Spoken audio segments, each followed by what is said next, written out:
Ohio State Northwestern that I thought it was going to be.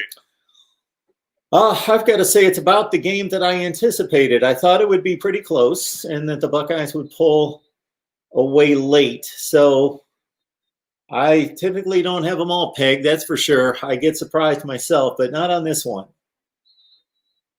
Do you think that Ohio State is not as strong as they've been in previous years, especially when you look at the defensive side of the ball? Well, I think their defense has played an exceptional game today. But, yeah, throughout the season, they've had their issues in coverage. They've had their issues in coverage, number one. They do not have a great linebacking core. It's a good, solid linebacking core. And they also do not have that special elite NFL top 10 type pass rusher, Chase Young, Nick Bosa, Joey Bosa type. They don't have that guy. Yeah, you're right. It's and too, they've had to replace some guys on that core. I just from a playoff standpoint, when you look at them, I just don't know how well they'll compete against an Alabama or even a Clemson within having that vulnerability. Down the stretch when you're going to get teams that can pass a lot better than these teams in the Big Ten. I understand your concern, but I think you have to realize that the Big Ten's a better conference than the ACC. I think we get fooled by Northwestern. I think we get fooled by Northwestern, and it happens not every year, but a lot of years. Northwestern is better than we think they are. Oh no, I'm not discounting that. I'm just saying when you're going against a guy like Trevor Lawrence, and I'm not speaking for the whole ACC conference as itself, but I'm just saying, just when you look at Trevor Lawrence, I'm concerned. I don't know. It's hard for me to. I've only seen them play a couple times this year, and they haven't had a full season, and that's not their fault entirely. They're playing a good game here today, and looks like they're going to pull away here. But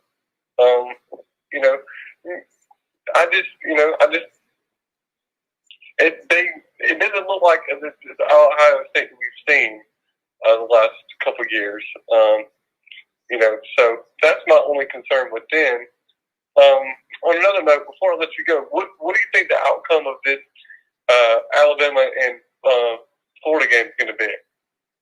Well, I like to save that for the folks on Patreon and honor their subscription there. So my predictions are over there. Any of the patrons on the line or in the live chat that want to divulge what I predicted there can certainly do so. But I like to honor their contribution there, and that's where I put my predictions.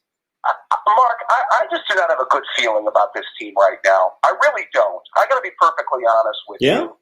And maybe I got to give enough credit to Northwestern. Yep. And and there's a line by a coach.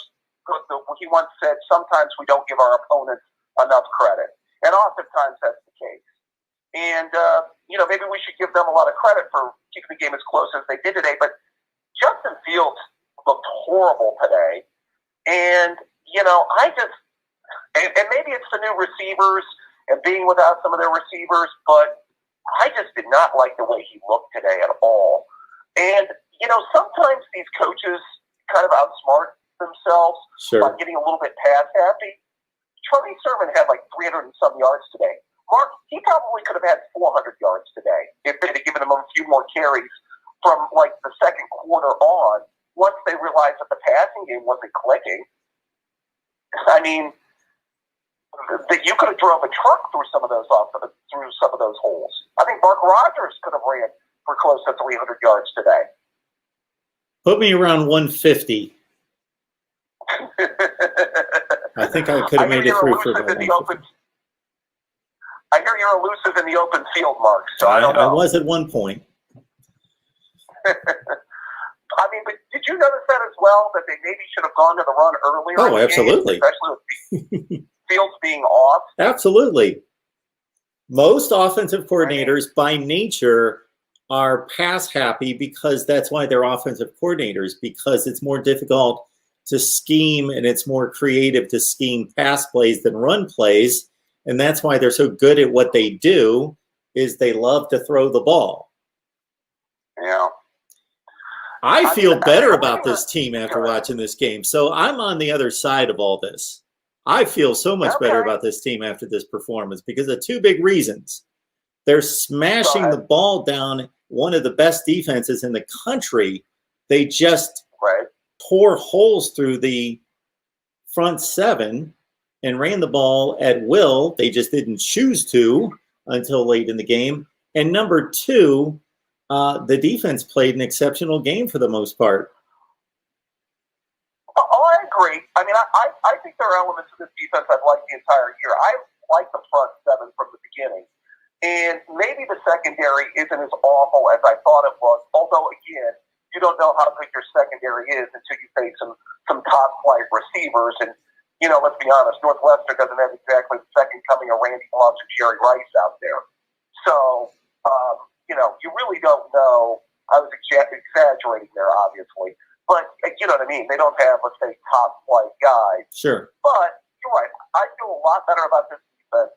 I do feel a lot better about the running game, but and maybe Fields can play better than this. But when he faced a couple of decent defenses this year, he's not looked great. You know, he did not look great against Indiana, who plays pretty good defense. You know, had the 3 turnovers. He did not play great today. So that gives me a little bit of pause. Now, I hope that the Big Ten maybe revises this COVID situation and allows them all those starters back by the playoffs. That's going to be the thing to watch, I would think, correct? Yeah, they were missing more players than Northwestern. Northwestern had the one big loss in the secondary with Craig Newsome not playing. He's an exceptional player, maybe the best cover corner in the Big Ten. But besides that, Ohio State had the volumes of players missing from this game. I was happy that the offensive line was intact because I thought that that would be key. I did not think, for as great a player as Chris Olave is, I did not think that they would miss him as much as they did. I had a friend text me that Olave's out, and I said, that is the unit on the field where they can suffer the most loss. It's not a big deal. He's a great player. Yes, he's going to make some plays other guys won't, but that I much rather have the offensive lineman back and have him gone.